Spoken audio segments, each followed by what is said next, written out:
أعوذ بالله من الشيطان الرجيم بسم الله الرحمن الرحيم الحمد لله رب العالمين والصلاة والسلام على نبينا وإمامنا وقدوتنا وقرة عيوننا محمد وعلى آله وأصحابه أجمعين رب اشرح لي صدري ويسر لي أمري واحلل عقدة من لساني يفقه قولي اللهم علمنا ما ينفعنا وانفعنا بما علمتنا وزدنا علما وعملا وتقا وإخلاصا يا رب العالمين. أما بعد، السلام عليكم ورحمة الله وبركاته. الله تعالى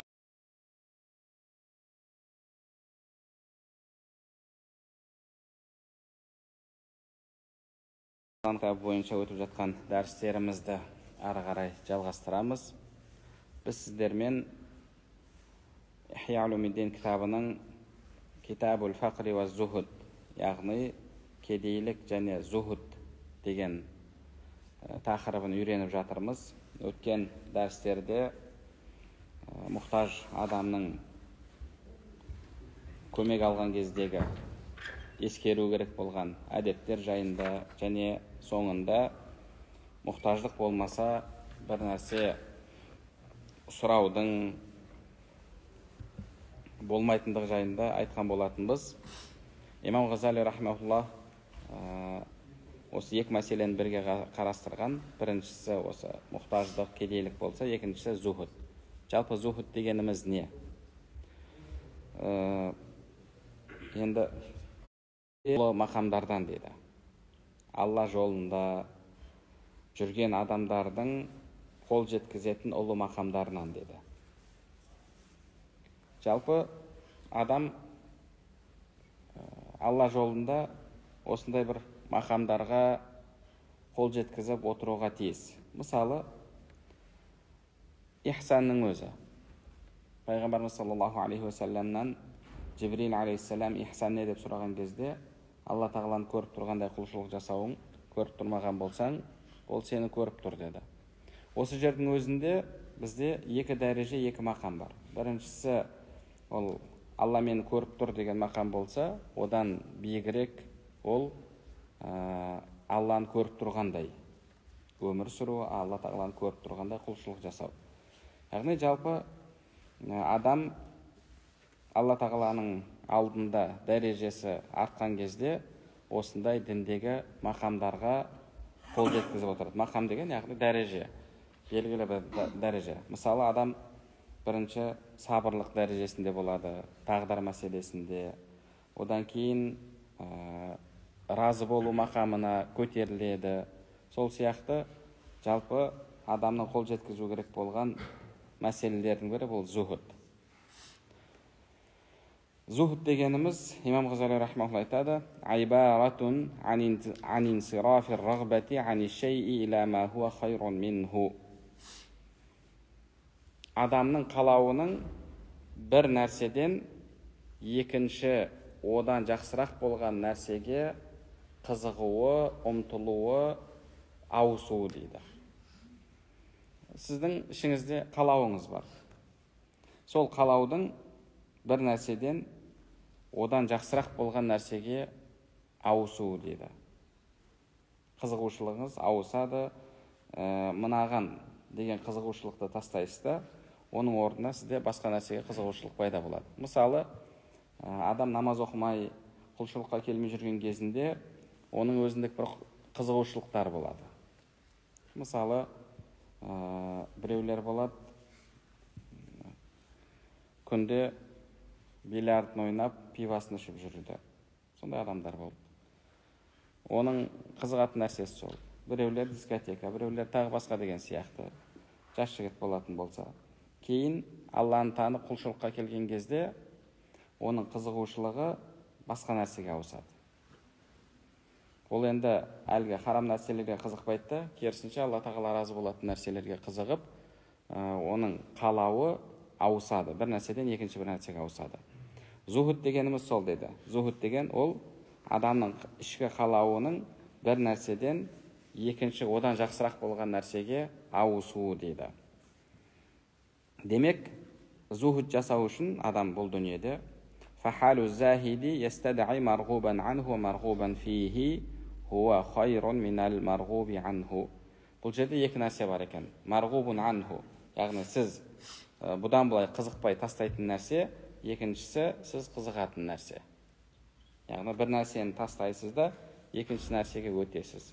Алдын маған қызығатын едіңіз, осын жақсы көретін едіңіз, енді сіздің қызығуыңыз, қалауыңыз, жақсы көруіңіз бұдан екінші бір нәрсеге ауысады. Соны зухуд деді. Енді وشرط المرغوب عنه أن يكون هو أيضا مرغوبا فيه بوجه من الوجوه дейді. Жалпы адам бір нәрседен екінші нәрсеге ауысқан кезде мынау тастап ауысып жатқан нәрсесінің өзі адам қызығатын нәрсе болуы керек, және одан кейін оның сол нәрсеге қол жеткізуге, соны істеуге мүмкіндігі болуы керек. Мысалы, жас жігіт зинаға қызығады. Зинаны жақсы көреді. Сөйтіп жүрген кезде бір күн апатқа ұшырады да, зақым алды. Мысалы, белінен зақым алды. Сонымен одағы еркектік құдірет дейміз бе, еркектік күш жоғалып кетті. Яғни, ол жыныстық қатынасқа түсе алмайды. Енді, сондай жағдайға түскен кезде, болды мен енді қызықпаймын бұл нәрсеге, енді мен ар-намысымды сақтауға, сондай пәк болуға қызығамын деп айтатын болса, бұныңкі зухуд болып есептелмейді. Неге? Өйткені зухуд болу үшін сен тастап жатқан нәрсе. Біріншіден адам қызығатын нәрсе болу керек, адам нәпсісіне жағымды нәрсе. Екіншісі, соны істеуге сенде мүмкіндік болу керек. Ал мүмкіндіктен айырылған кезде, болды, мен тастадым бұны, бұған қызықпаймын, бұдан бұлай деген әңгіме орынсыз. Неге? Өйткені сен істеймін десең де, ол нәрсені істей алмайсың. Ол кезде тастау әлгі етке секіріп, жете алмағаннан кейін шіріп сасып кеткен, ет екен деп кетіп бар жатқан әлгі түлкі сияқты боласың.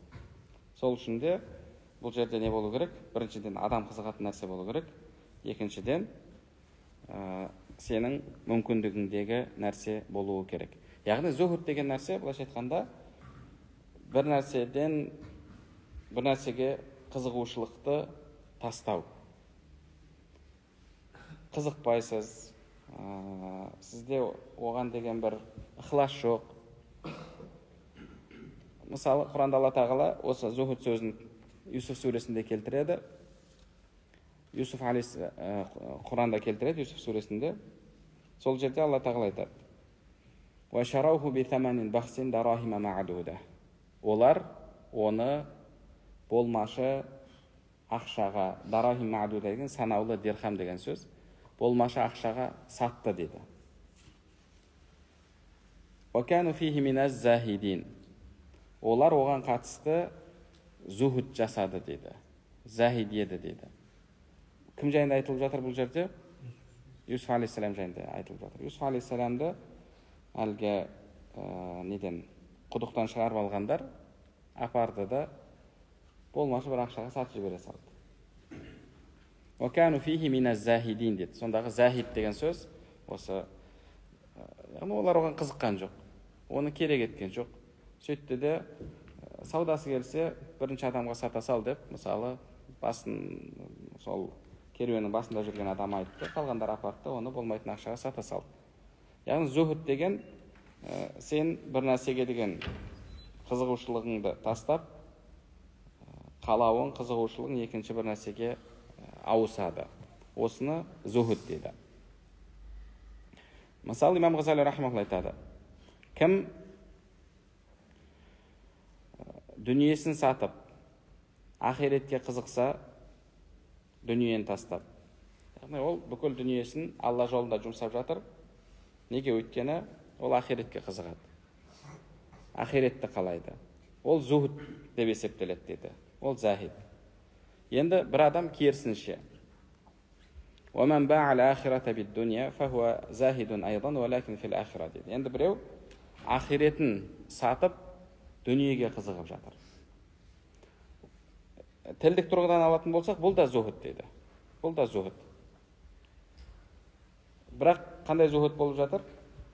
Ол ақиретке қызықпайды, керісінше дүниеге қызығады. Яғни ақиретті тастап, дүниеге қызығып жатыр.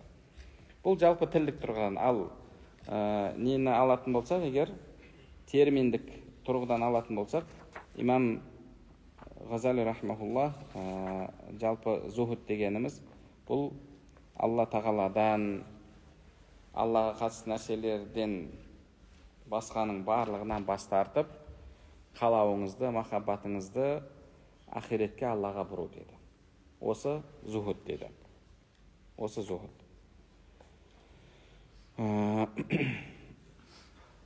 Енді абсолюттік захид والزاهد المطلق هو الذي يرغب عن كل ما سوى الله تعالى فلا يحب إلا الله. Шына, яғни толық захид бұл Алла тағаладан басқа кез келген нәрсеге қызықпайды, тек қана Алла тағаланы жақсы көретін адам дейді.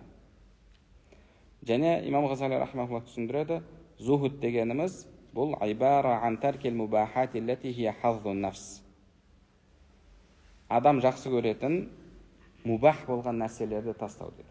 Мубах болған нәрселерді тастау. Мубах деген яғни харам емес, күнә емес нәрсені тастау. Осы зухд дейді. Мысалы, бір адам намаз оқиды, құлшылығын жасайды, ақшасы көп, ақшасы жетеді. Енді ол сол рұқсат болған нәрселердің ішіндегі нәпсіге жағатын нәрсенің барлығын істейді. Мысалы, қымбат жерде тамақ жейді. Тамақтың ең тәттілерін таңдап жейді. Жылына қанша рет әр жерге барып, мысалы, демалып келеді. Тағы басқа да қандай әйтеуір мубах нәрселері бар, адамға жағымды. Соның барлығын істейді. Бұл адам енді зухд жасап жатқан адам ба? Олай емес.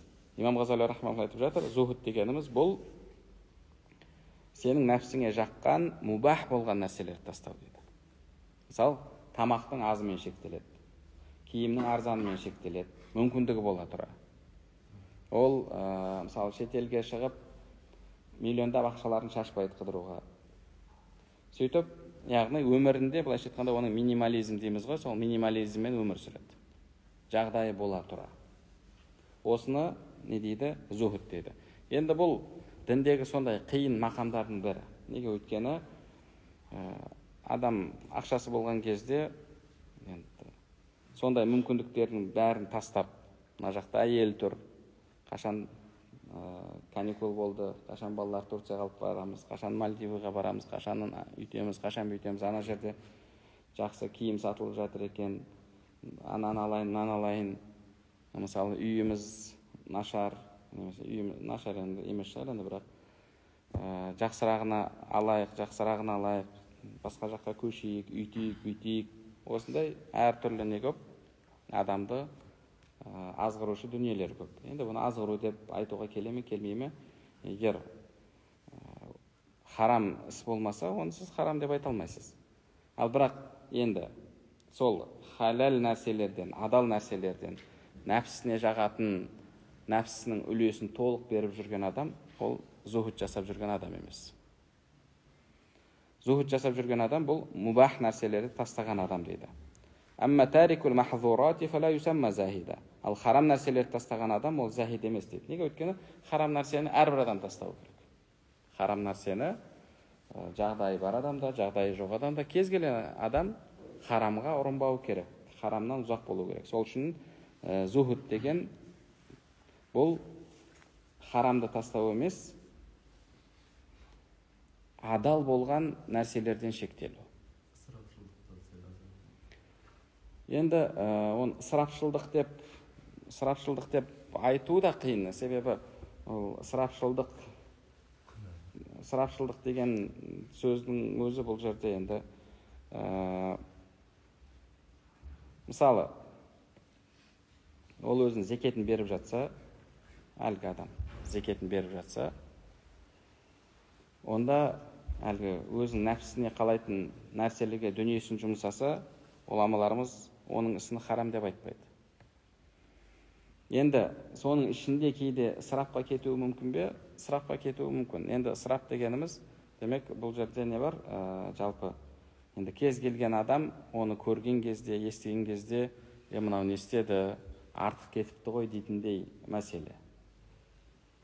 Мысалы, жақсы қымбат киім, оның белгілі бағасы бар. Оны біреу естіген кезде, иә, ол бренд киім ғой, ол солай, оның бағасы сондай ғой дейді. Ал енді біреу алады да, мысалы, бір болмайтын нәрсені пәленбай ақшаға алады. Оны естіген кезде кез келген адам айтады, мынау қуама дейді, былайша айтқанда. Сонша ақшаны осындай бір болмайтын нәрсеге береме, шашама деген сияқты. Сол жерде енді ысырап деп айтуға болады. Ал енді мысалы бала шағасын алып, шетелге демалып келген адамға сен ақшаңды ысырап қылдың деп айта аласың ба?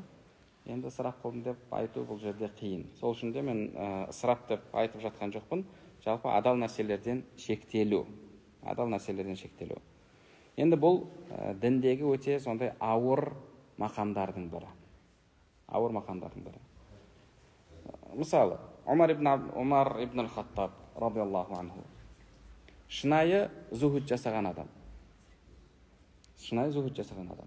Ол мысалы мемлекеттен алатын айлығын өзіне, бала шағасына жететін, кәдімгі былайша айтқанда қарны тоятын, нормальный тамақ алуға жететін айлық қылып қоюына болады деді. Мүмкіндігі бар ма? Иә, мүмкіндігі бар.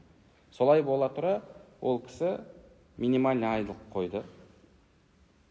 Тіпті бір күні әйелі ақша беріп, мынаған базардан бүгін келе жатқан кезде бір тәтті алып келе салыңызшы деген кезде, бұл ақшаны қайдан алдың деді.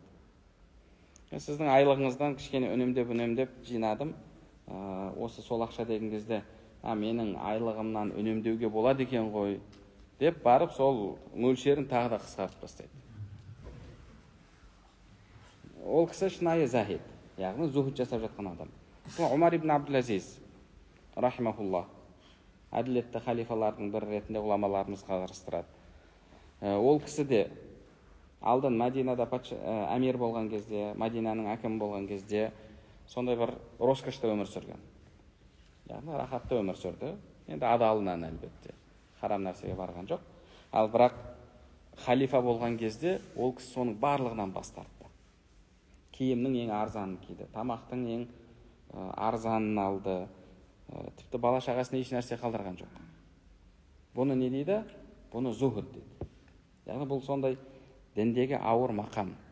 Біз енді бұны қазір айтып жатқан кезде өзіміз соны бір керемет орындағандықтан емес, кітапта жазылған дүние, кітапты өтіп жатырмыз, сол үшін айтып жатырмыз. Енді Алла сондай болуға жазсын баршамызға, сондай дәрежеге жетуге. Бірақ енді кітапта тақырып келгеннен кейін соны айтып жатырмыз. Енді кейбіреулер айтуы мүмкін, әйюхаллазина аману лима тақулуна ма ла тафалун, иман келтіргендер неге істемеген нәрселеріңді айтасыңдар деген сияқты. Жалпы ғұламаларымыз бұл аят неге, яғни бір нәрсені істемесең, ол нәрсені айтпа деген мағынаны білдірмейді дейді. Негізі істеуге үндейтін аят дейді. Істеуге, яғни айтқан нәрсеңді істе деген мағынадағы аят. Істемеген нәрсеңді айтпа деген мағынада емес. Неге? Өйткені мысалы адамда екі міндет бар. Біріншісі Алланың бұйрығын орындау, тыйғаннан тыйылу, бұл бірінші міндет болса, екінші міндеті енді басқаларды соған шақыру. Жақсылыққа бұйыр, жамандықтан тыю. Енді өзі біріншісін орындамай жатыр. Оның мойнынан екіншісі түсе ме? Екіншісі түспейді. Енді харам нәрсені біліп тұр ма? Оны өзі істеп жүрсе де, ол басқаларға айтуы керек. Неге? Өйткені ол өз алдына жеке бөлек жауапкершілік. Енді сол үшін де зухуд деген бұл оңай нәрсе емес. Имам Ғазали рахмаллах бұл жерде бұл діндегі адам қол жеткізетін мақамдардың бірі болғандықтан да енді бұл ішкі жан дүниеге арналған кітап осы мәселені қарастырып жатыр. Және ол кісі айтады: وأن تكون هذه المباحات مقدورا عليها فإن ترك ما لا يقدر عليه فلا يسمى زاهدا. Және әлгі адал нәрселер қол жетімді болу керек дейді. Қол жетімді болмаған нәрсені тастаған адам захид деп аталмайды дейді. Мысалы, бір адамның жағдайы, әйтеуір күнде қара икра, қызыл икраның тазасынан жеуге мүмкіндігі бар. Солай бола тұра, ол сол нәрсені істемейді. Ал екіншісінің, мысалы, бүкіл айлығы сол 1 килограмм қара икраның мөлшерінде. Қанша қазір килограмм? 200 мың, 300 мың шығады ма?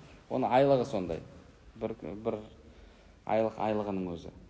Енді ол соны байларға жіберсін, жемей қойдық дегендей осындай бір қызықпайтын кейіп танытса, бұныңкі зухуд емес. Неге? Өйткені оған мүмкіндігі жоқ.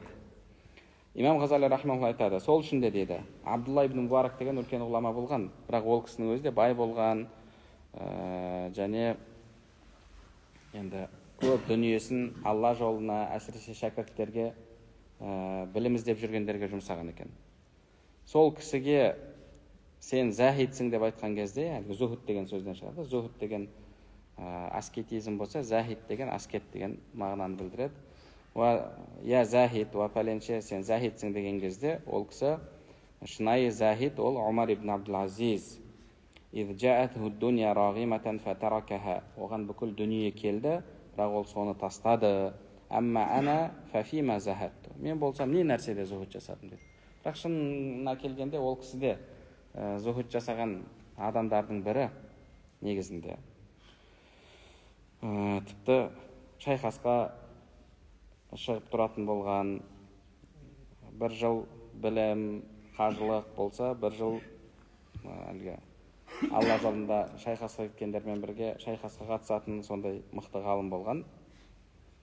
Мынау бір өлең жолдары бар.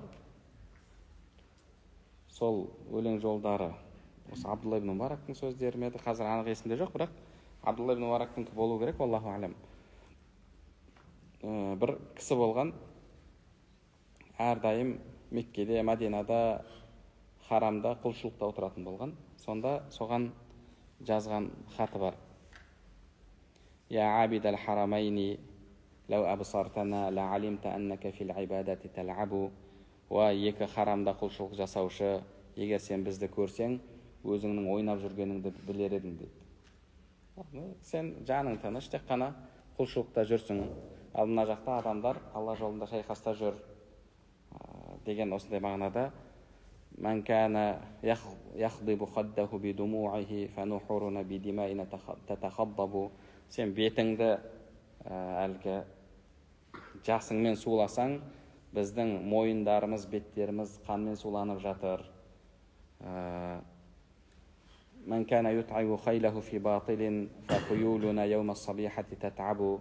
Кім атын мініп жайғаны әшейін бұлай шауып шаршатса, біздің аттарымыз таңғы уақытта шаршап тұрады деп, соғыста жүрген кездегі жағдайларын сипаттаған. Абдулла ибн Мубарак та сондай керемет мықты ғалым болған. Бірақ енді адам, қазір имам Ғазали рахмаулла айтады, зухудтың ең жоғарғы деңгейі бұл өзінің зухуд жасап жатқанын көрмеу дейді. Яғни оны да байқамайды. Сол деңгейдегі ғұлама болған. Имам Ғазали рахмаулла айтады, егер деді, мысалы бір адам өзінің ақшасын адамдар оны жақсы көру үшін, өзі пайдаланбайды, өзі жақсы көру үшін, адамдар оны жақсы көру үшін, оны сыйлау үшін, құрметтеу үшін жұмсайтын болса, бұл адамда захид болып есептелмейді дейді. Неге? Өйткені зухуд деген бұл екі нәрсені тастау дейді. Жалпы адам жақсы көретін екі түрлі билік бар. Біріншісі, немесе екі түрлі байлық дейміз бе? Байлық, билік қой. Байлық, билік. Бірі ақша болса, екіншісі адамдардың алдындағы авторитет. Мысалы, біреулер бар, ақшасы жоқ, бірақ адамдарға сөз өтеді. біреулер мәселесін шешіп бере алады, телефонмен звондап, таныстығы бар, авторитеті бар, сөз өтеді деген сияқты. Енді бұның өзі де жалпы адамның нәпсісі қалайтын дүниелерден. Адамдардың алдында авторитетті болуды, адамдардың алдында сыйлы болуды адам қалайды. Ал енді зухуд деген осы байлықтан да, биліктен де бас тарту дейді. Билік деген ол тек қана бір мансапта отырудағы билік емес. Мысалы, бір адам болады, ол сол адамдардың арасындағы сый құрметімен билік жүргізе алады. Бір мансапта болу шарт емес. Адамдар оны құрметтейді, жақсы көреді, сол үшін оның айтқанын істейді. Яғни оның билігіне жүгінеді, ол өзінің билігін жүргізе алады. Енді зухуд деген осы екі нәрседен бас тарту дейді. Дүниеден, байлықтан және биліктен. Сол үшін де имам Ғазали рахмаллаху айтады, шынайы зухуд бұл ан татрука дуния ли'илмика бихақаратиха билидафати иля нафасатил ахира. Дүниенің болмаш екендігін біліп, ахиреттің қымбат екендігін біліп, нәтижесінде дүниені тастап ахиретке қызығу дейді. Бұл шынайы зухуд дейді. Бұл шынайы зухуд. Және وترك التزيين والتجمل بزينة الدنيا طمعا في زينة الجنة. Бұл дүниенің әшекейін, бұл дүниенің әлгі зәулім сарайларын, бұл дүниенің қымбат көліктерін ахиреттегі зәулім сарайға қызығып, ахиреттегі әшекейлерге қызығып тастау дейді. және وترك المطاعم اللذيذة خوفا أن يقال لك أذهبتم طيباتكم في حياتكم الدنيا. Және тамақтың қымбаттарын ертең қияметте кейбір адамдарға сендер ләззаттарыңды дүниеде алып қойдыңдар деп айтылады Құранда жазылғандай. Сөйтіп айтылама деп, айтылып қалама деп қорқып тастау дейді. Яғни зухуд деген сондай ауыр дүние екен. Фадилату зухди ва даражату. Енді осы зухудтың абзалдығына қатысты Құранда Алла тағала айтады: ولا تمدن عينيك إلى ما متعنا به أزواجا منهم زهرة الحياة الدنيا لنفتنهم فيه ورزق ربك خير وأبقى. Таха сүресі 131 аят. Бұл дүниеде олар рахаттану үшін, оларға уақытша рахат етіп берген нәрселерге көз сүзбе, яғни қызығып қарама. لنفتنهم فيه. Біз оларды сынау үшін бердік ол нәрсені. ورزق ربك خير وأبقى. Ал Раббыңның рызқы қайырлы және тұрақты дейді. Яғни сен бұл дүниедегі әлгі жағдайы керемет болған адамдарға қызықпа. Ол нәрселер әлгілер үшін сынақ. Ал Раббыңның рызқы қайырлы және тұрақты дейді. Тағы бір аятта Алла тағала айтады: "Ман кана юриду харсал ахирати назид лаху фи харси." Кім ахиреттің егінін қаласа, біз оған сол нәрсені арттырамыз дейді. وَمَنْ كَانَ يُرِيدُ حَرْثَ الدُّنْيَا نُؤْتِهِ مِنْهَا وَمَا لَهُ فِي الْآخِرَةِ مِنْ نَصِيبٍ. Ал кім бұл дүниенің егінін, жемісін қаласа, біз одан береміз, бірақ ахиреттен оның ешқандай үлесі жоқ дейді.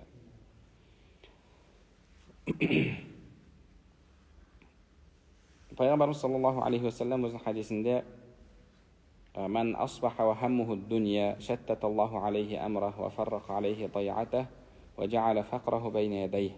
Кім таңертең ұйқысынан тұрған кезде,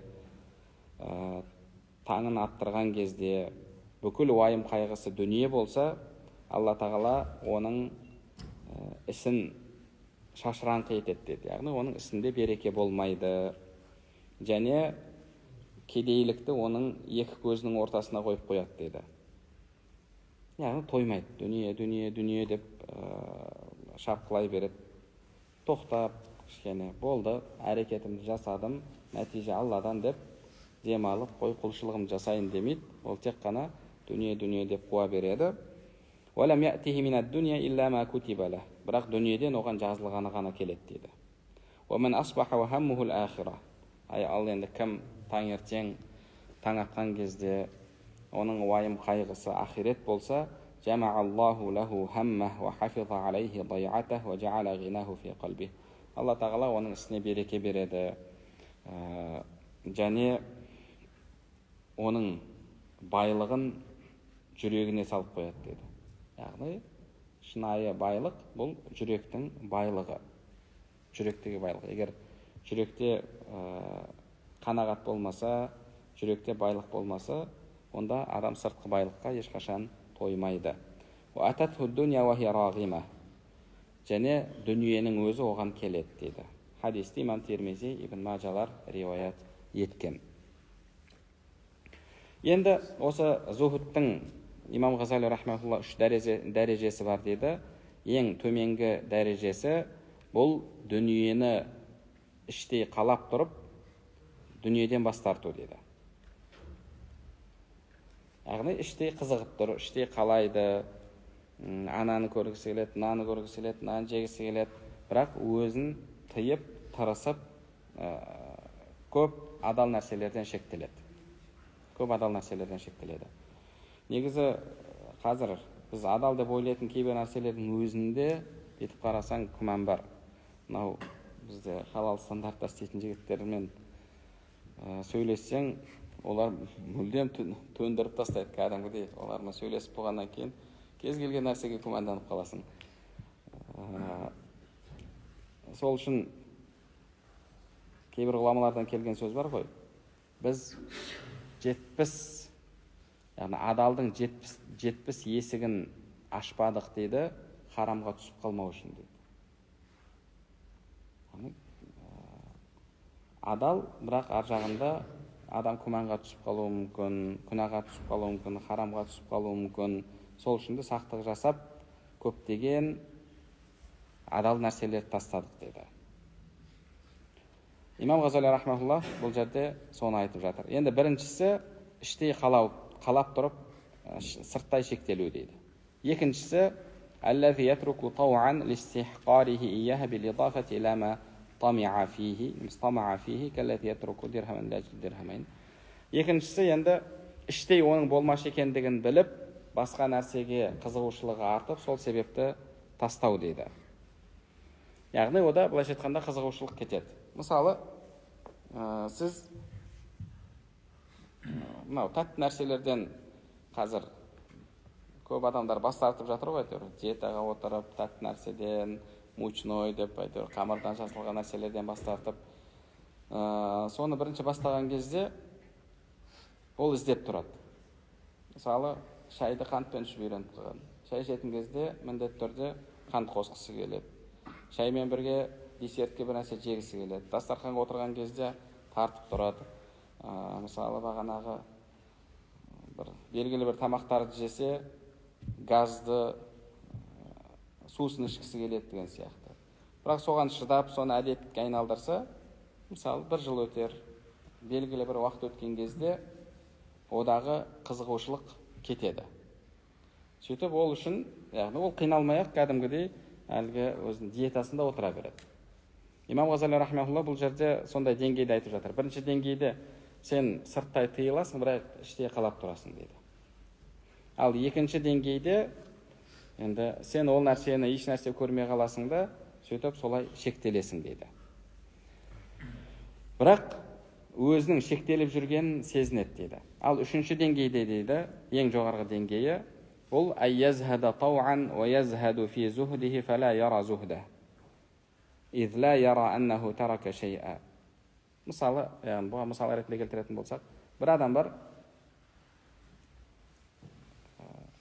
Алла жолында дүниесін жұмсайды, ақшасын жұмсайды, және сол көп ақша жұмсағанын іштей сезінеді. Іштей сезінеді. Дүниемнің жартысын жұмсадым, дүниемнің 3/2-сін жұмсадым деген сияқты оның ішінде ой бар. Ал енді бір адам, бұл меніңкі емес, бұл Алланыкі, мен бұл жерде ешкім емеспін, маған беруші де Алла тағала, оған беруші де Алла тағала, мен еш нәрсе берген жоқпын деп былайша айтқанда өзінің істеген ісін де көрмейді. Әлгі Абдулла ибн Мубарак айтып жатыр ғой, мен не нәрседе зухуд жасадым деп, мен еш нәрсе жасаған жоқпын деді. Бұл үшінші деңгей дейді, яғни сен өзің амалыңды да көрмей қаласың дейді. Екінші деңгейдегі адам өзінің зухуд жасап жүргенін сезінеді дейді, сезеді, ал үшінші деңгейдегі адам тіпті өзінің зухудын да ұмытып кетеді дейді. Яғни ол былайша айтқанда әл-фана филлах деген өзі сондай бір сөз бар осы салада. Былайша айтқанда ол жоқ сияқты ғой, өзінің сондай бір жоқ сияқты. Яғни шынайы жоқ емес, енді ол бар ғой. Бұл қазір ақида мәселесіне кіріп кетеді. Қазір бізде кейбір соқмыз деп жүргендер бүкіл әлем иллюзия, ақиқат, еш нәрсе жоқ деген сияқты осындай нәрселерді айтып жүр ғой. Бұл адасушылық. Бұл адасушылық. Ал мынау өзін жоқ сияқты сезіну деген бұл басқа мағынадағы сөз.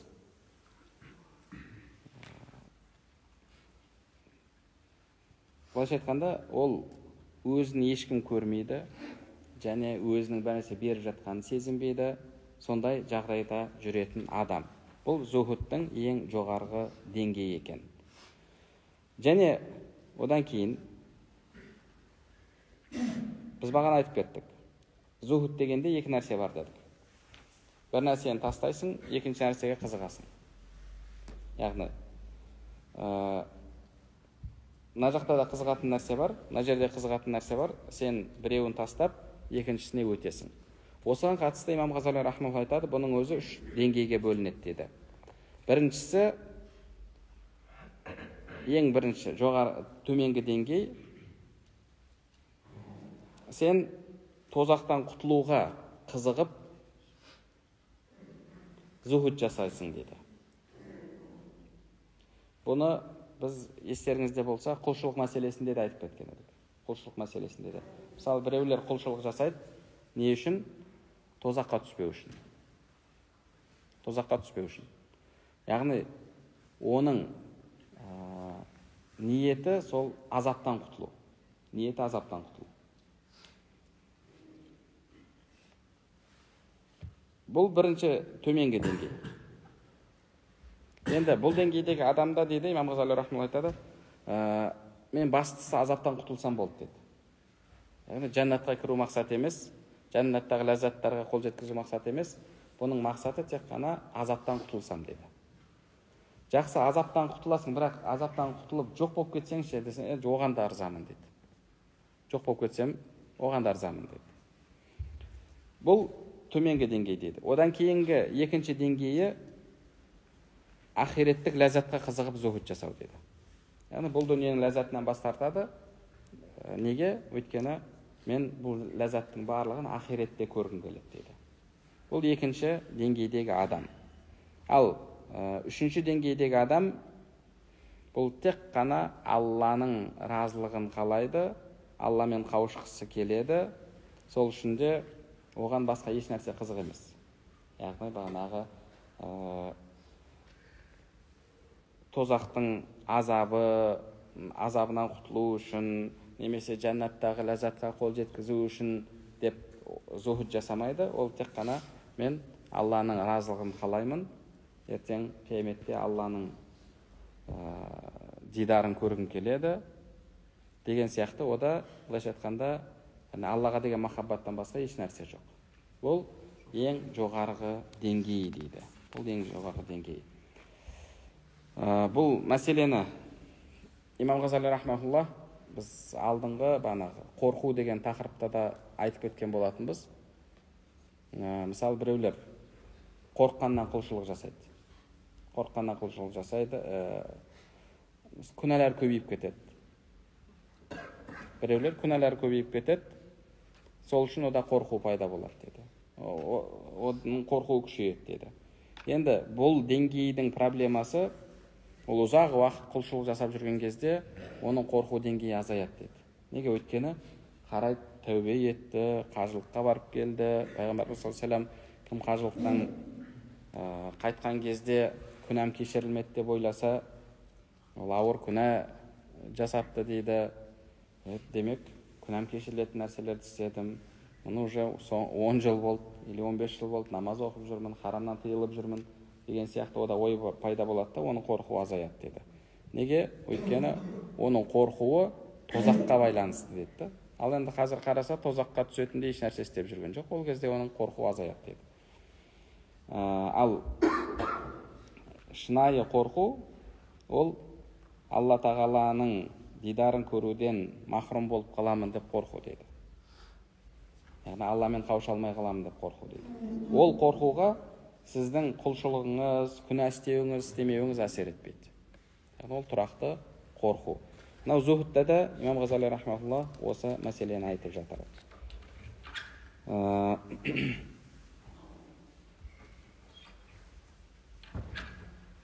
Енді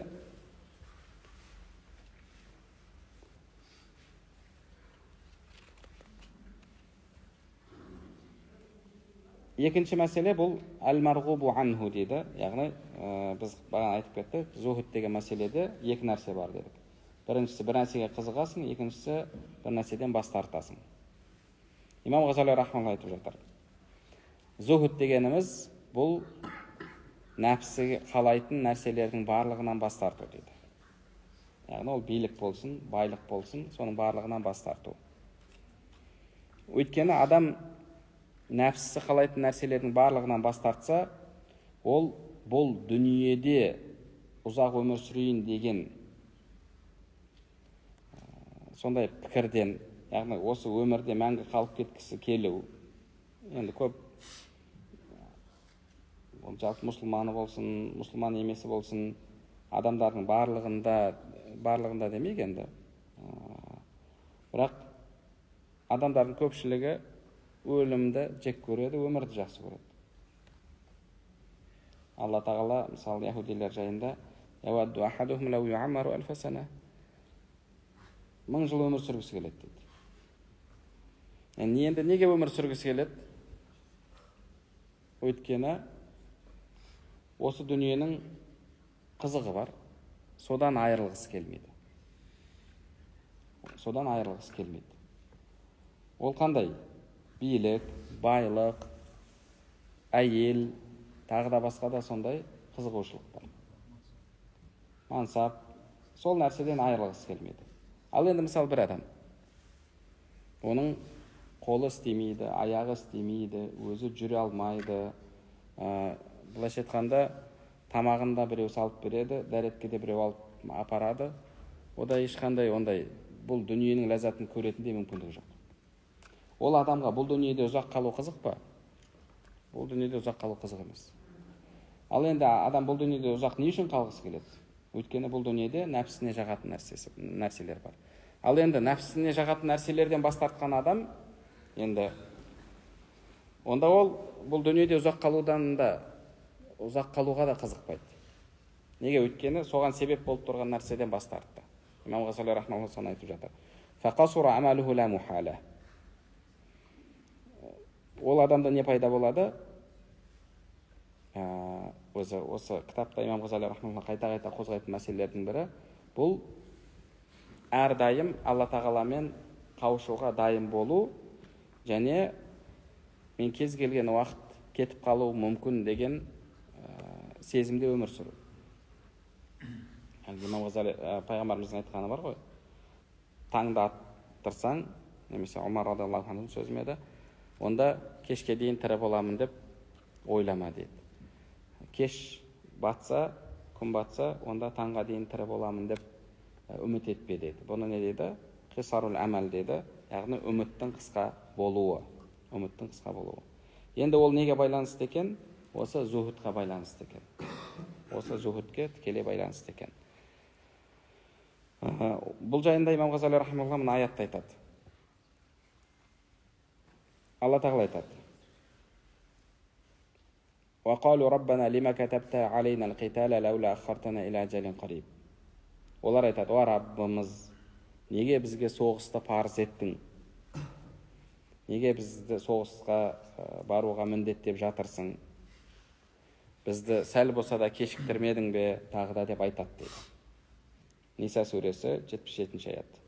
Оған жауап ретінде Алла тағала айтып жатыр: Құл матаъуд дуния қалил. Айт уа Мұхаммад, бұл дүниенің қызығы қысқа сондай бір нәрсе дейді. Неге ондай жауап беріп жатыр? Өйткені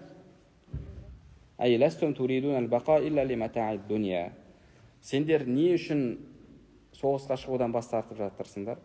Өйткені осы дүниенің қызығушылығын, қызықтарын қалайсыңдар. Осы дүниенің қызығын қалайсыңдар. Осы дүниенің ләззатын қалайсыңдар. Ал бұл дүниенің ләззаты сондай қысқа нәрсе деп жатыр. Яғни, адам осы дүниенің ләззатына махаббат қойған кезде, ол адамда мәңгі өмір сүрсем деген қалау пайда болады екен. Ал енді сол нәрселерден бас тартқан кезде, әлгі қалау да сонымен бірге қысқарады дейді. Сонымен бірге қысқарады. Енді зухуд жасаған адамның белгілері бар екен. Сөзімізді, дәрісімізді осымен тамамдайық. Имам Ғазали рахмалла айтады, енді бір адам зухуд жасап жүрсе дүниеде, оның белгілері бар дейді. Оның 3 белгісі бар дейді. Біріншісі, «Алла яфраха би маужуд, ва ла яхзана аля мафқуд». Ол барға қуанбайды, жоққа қайғырмайды дейді. Барға қуанбайды, жоққа қайғырмайды. Құранда Алла тағала айтады ғой, «Ликай ла таъсау аля ма фатакум, ва ла тафраху бима атакум». Сендерге келмеген нәрсеге қайғырмауларың үшін және келген нәрсеге қуанбауларың үшін деп Хадид сүресінде айтқан, Алла тағала айтқандай, ол адам бұл дүниедегі бар нәрсеге қуанбайды, жоқ нәрсеге қайғырмайды деді. Неге? Өйткені бұл дүниенің қызығушылықтарынан бас тартқан адам. Сол үшін де оған оның бары да, жоғы да бірдей. Әлгі енді имам Абу Ханифа жайында айтылады ғой, Аллаху алам, енді оқиғаның қаншалықты рас емес екендігін, бірақ кейбір кітаптарда, мен қазақша кітаптарда көрдім оны, арабша кітаптарда оқымадым. Сол жерде айтылады ғой, имам Абу Ханифаға, сенің бір керуен әлгі заттарың, дүниең бір жоғалып кетіпті деген кезде альхамдулилля деп айтты. Кейін табылды деген кезде тағы да альхамдулилля деп айтты дейді. Сонда не үшін екеуінде де альхамдулилля деп айттым деген кезде, жоғалып кетті деген кезде жүрегіме қарадым, сөйтсем жүрегім қайғырған жоқ, соған альхамдулилля дедім. Кейін табылыпты деген кезде тағы да жүрегіме қарадым, сөйтсем жүрегім оған қуанып бір неғып кеткен жоқ. Ерекше сезімге бөленіп кеткен жоқ. Сол үшін альхамдулилля деп айттым дейді. Яғни бұл нені білдіреді? Оған дүниенің бар болуы, жоқ болуы екеуі де бірдей. Енді зухуд жасаған адамның бірінші белгісі сол екен. Ол барға қуанбайды, жоққа қайғырмайды. Екінші белгісі, ол адам үшін оны мақтаған адам мен даттаған адам, жамандаған адам екеуі бірдей. Неге? Өйткені ол байлыққа да қызықпайды, билікке де қызықпайды. Билік деген, бір жағынан адамдардың жүрегіндегі сенің орның ғой, ол оған қызықпайды. Біреу сені мақтаса, демек сені жақсы көреді. Мысалы, адам біреудің жамандағанын не үшін ұнатпайды? Әсіресе жұрттың көзінше. Жұрттың бәрі оны естиді, сөйтіп олардың да маған деген құрметі жоғалады, мені құрметтемей қояды, авторитетім кетіп қалады деп ойлайды. Сол үшін адамдардың көзінше оны сынағанын, жамандағанын қаламайды. Ал енді сенде адамдардың жүрегіндегі авторитетке де атақ құмарлық былайша айтқанда дерті болмаса сенде, онда сен үшін мақтаған адамда, даттаған адамда бірдей болып қалады. Екінші сипат сол дейді. Екінші белгісі, бұл сені мақтаған адамда, даттаған адамда екеуі де сен үшін бірдей болады. Және үшіншісі, айякуна унсуху биллахи та'ала вал ғалибу аля қалбихи халавату та'a. Ол тек қана Алламен байланысқа түсумен тыныштық табады, жүрегінде тек қана құлшылықтың ләззатын сезінеді дейді. Яғни ол тек қана құлшылықтан ләззат алады, тек қана Алла тағаламен байланысқа түсумен жүрегі тыныштық табады. Міне осы шынайы зухуд дейді. Сол үшін де дейді, захид деген бұл истиуа ул фақри вал ғина. Ол адам үшін кедейлік пен байлық бірдей дейді. Құрметті болу мен құрметсіз болу да бірдей дейді. Мақтаған даттаған адам екеуі де бірдей. Оның барлығы не үшін? Өйткені оның жүрегі Алла тағалаға байланған, басқа еш нәрсеге қызықпайды. Бағана үшінші шартын, үшінші көрінісін айтып жатырмыз ғой. Сол себепті, яғни жүрегі Аллаға байланған, ақиретке байланған, бұл дүниеге қызықпайды. Сол себепті оған бұл дүниенің бар болуы, жоқ болуы, бұл дүниеде адамдардың оны мақтауы, даттауы ол үшін ешқандай әсерін бермейді. Шынайы зухуд осы деді. Имам Фудайл ибн Аяд рахмахулла айтқан екен: "Жа'ала Аллаху шарра куллаху фи байтин ва жа'ала мифтахаху хуббад дуния." Алла тағала бүкіл жамандық атаулысын жинап бір үйге тығып қойды деді. Алла тағала бүкіл жамандық атаулысын жинап бір үйге тығып қойды, бір үйдің ішіне. Және оның кілті етіп дүниеге деген махаббатты қойып қойды дейді. Дүниеге деген махаббатты дейді. Демек, бүкіл жамандық бір үйдің ішінде, оның кілті не дейді? Дүниеге деген махаббат дейді. وَجَعَلَ الْخَيْرَ كُلَّهُ فِي بَيْتٍ وَجَعَلَ مِفْتَاحَهُ الزُّهْدَ فِي الدُّنْيَا. Және бүкіл жақсылық атаулысын алып, Алла тағала бүкіл жақсылықты бір үйге салып қойды да, оның кілті етіп зухудты жасап қойды дейді. Осы дүниеде зухуд жасау дейді. Яғни, сен жүрегіңде зухуд болса, онда сен бүкіл жақсылыққа қол жеткізесің дейді. Демек, шынайы зухуд болу, бұл жүректің тек қана Аллаға байланысқа түсуімен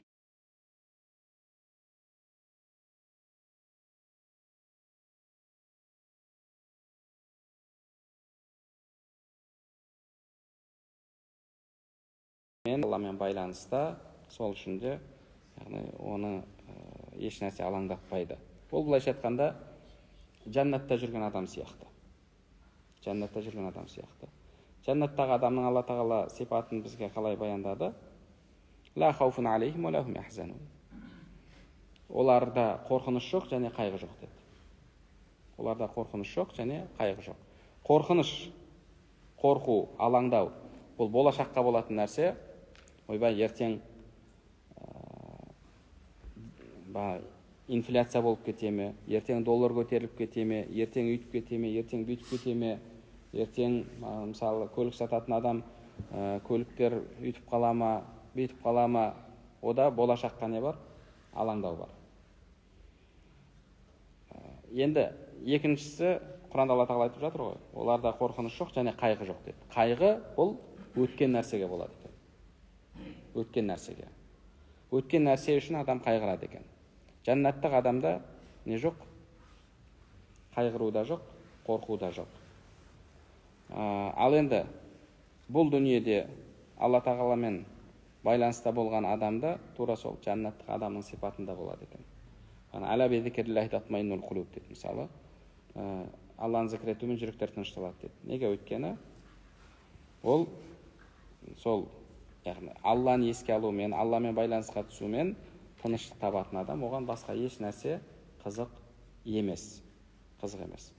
Демек, шынайы зухуд бұл осылай.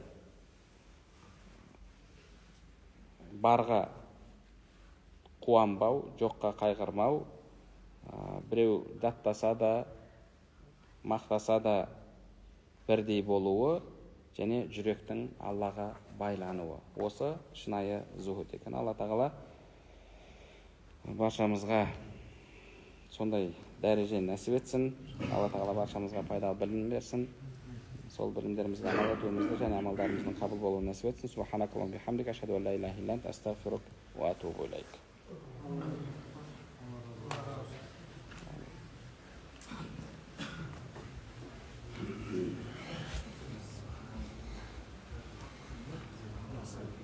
Assalamu alaikum.